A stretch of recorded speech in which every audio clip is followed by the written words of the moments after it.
everybody, welcome back. Today we're going to talk knives. I know one of my other favorite creators, he did a video. It was on one of the reels on Facebook. I forget his name, the Japanese guy. He always bangs the bowl and it lands in his hand. I forget his name. One of my favorite creators of all time. He was a great creator. Good chef too, and I made a few of his recipes and I love them. But one thing he didn't touch on, he touched on a few of the kitchen utensils that were expensive to cheap. What I'm going to do is I'm going to tell you about the most used utensil in your kitchen, the knives. Now, here's one of the cheapest ones I have. This is a chef's knife. So as you can see, it's one-piece construction. It is from Time & Table. This cost me about maybe $10, maybe a little less. I got it as a 3-pack set. It was a paring knife, a small Sakashu knife, and the chef's knife, the 9-inch chef's knife. Very, very cheap. As you can see, it's flexible. Very cheap. The one thing I say about knives, get what you can afford, really, but you don't want to be cheap. You do not want to be cheap at all with your knives. These are one of the sets I have. I love them. I use them for other stuff that I do. It is the Gotham Steels. This was slightly more expensive than that one. As you see, one-piece construction. The weighting of it is terrible. But it's got the indent right here for your hands so you can grip it. And, pinch the handle, grip it, and you can chop.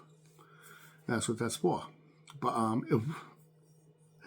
I love these knives. I had them for a while, and I've never gotten rid of them. I do use them from time to time. And they came with a little one, like a utility knife. Again, same thing.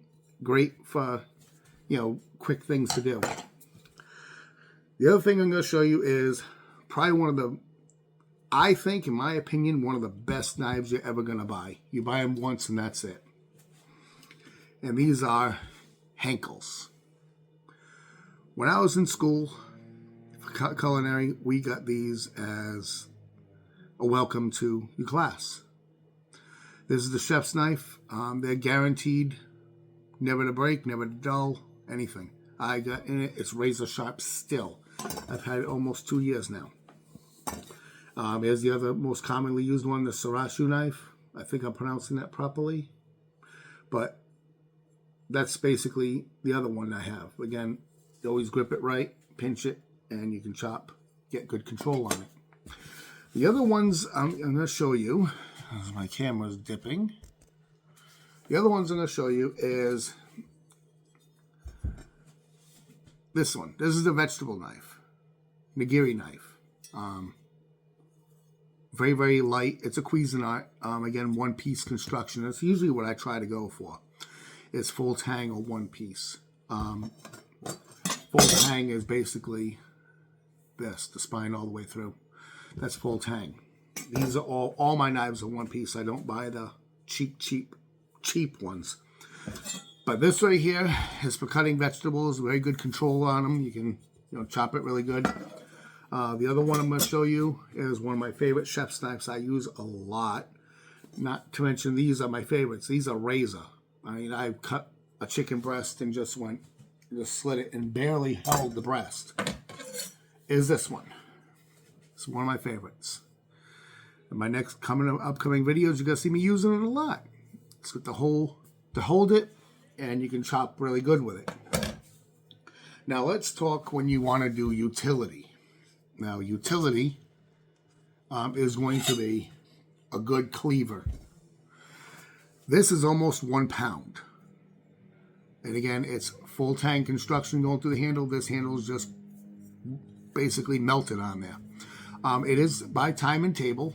It's one of the Damascus set. It is the only one at Walmart that I found I needed straight away that was going to suffice. The others were way too light. They were actually lighter than this Time & Table one, which to me is not a good cleaver. You need a good heavyweight. But this is basically, a lot of people use it for practically everything. You can, if it's sharp enough. And this stays pretty sharp. And the other thing I'm going to tell you you're going to need,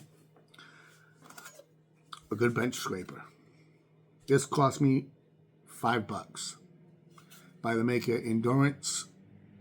I think I got it at Paula Dean's restaurant, actually. I found it there, and I was like, you know what? I like the wooden grip, the rivets, and the fact it's lightweight. So you can scrape your bench and get up all the stuff. And it has an edge on it, so you can chop. It's just not meant for that. All of these knives here, the most expensive ones are the Henkels. We're going to full stop. Henkels are expensive, but they're worth it. The other thing I'm going to tell you is what not to do with your knives. They may say they're dishwasher safe, but they're not. Never, ever, ever throw any of your knives in a dishwasher. Something about what the water goes through and how it hits it, it dulls them entirely.